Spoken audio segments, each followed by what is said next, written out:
Hi, it's Cindy Laverty, founder of the Care Company and host of the Cindy Laverty Show. And today we're going to do part two in our series of when your loved one has to go to rehab after the hospital before they go home. So hopefully the case manager gave you a list of rehab facilities that you can go check out, and you did that. If you didn't, go do that. But you found the one that you're comfortable with. You're not going to be ecstatic about it because remember, this is a temporary situation. This isn't like going to assisted living. This isn't like going to a skilled nursing facility. This is an interim place where your loved one is going to get better. So the goal here is to get somebody better as quickly as possible so they can come home. That's it. So what do? So let's say it's the day that you're getting ready to move to the rehab center. Do not, under any circumstances, let your loved one do this alone.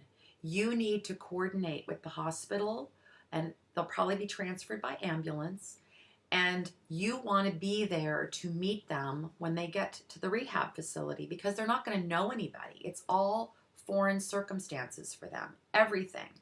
So you want to be there to meet them, help them get settled, make them comfortable. And I'm going to tell you right now, people get well faster when they are surrounded by things they love. So bring a special blanket from home. Bring pillows if that's what your loved one wants. Anything that's going to make someone feel comfortable. Bring photographs of the family. Bring a photo album if that's what you want to do. I always tell people to ask friends to send cards, not get well cards, but send cards that say, hey, thinking of you, love you, can't wait to see you soon. So make the room cozy. Most of these places will have a bulletin board where you can hang these kinds of things. Put up hearts, leave notes, do whatever you want, but make it as homey as possible. If you can bring treats or food from home, if your loved one isn't on a special diet, do that. Bring something that they love.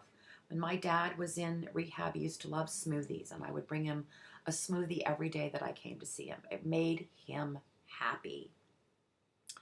So you've got the room comfortable, you've brought clothes from home, you've brought all the toiletries from home. I have a list below of all the things that you should consider bringing. Bring a cell phone for sure, even though they will have a phone in their room. Okay, now that you've done that, this is your chance to be the cheerleader of your life. I want you to be a cheerleader.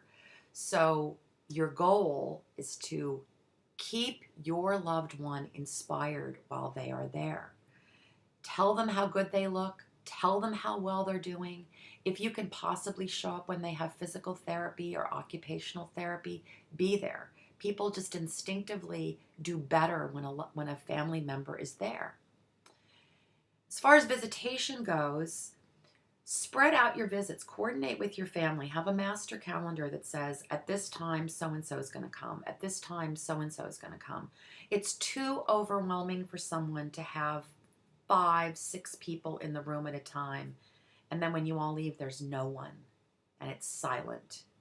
And that's when they get sad. So spread people out throughout the day. If you can go have dinner with somebody or a meal with someone, do that. If you can take somebody outside, even if it's in a wheelchair, do that. Go sit outside. Get some sunshine. Have some, your loved one gets a little dose of vitamin D. That's always a good thing. If you're in a cold area, obviously you're not going to be able to do that. But this is a time for you to be upbeat, to feel good, to be happy. Leave your stuff in the car. Leave your baggage in the car. This is your time to be with your loved one to help them get well as quickly as possible. So check out my list of items to bring to the rehab facility. If you can, show up for physical therapy. Oh, and one more thing.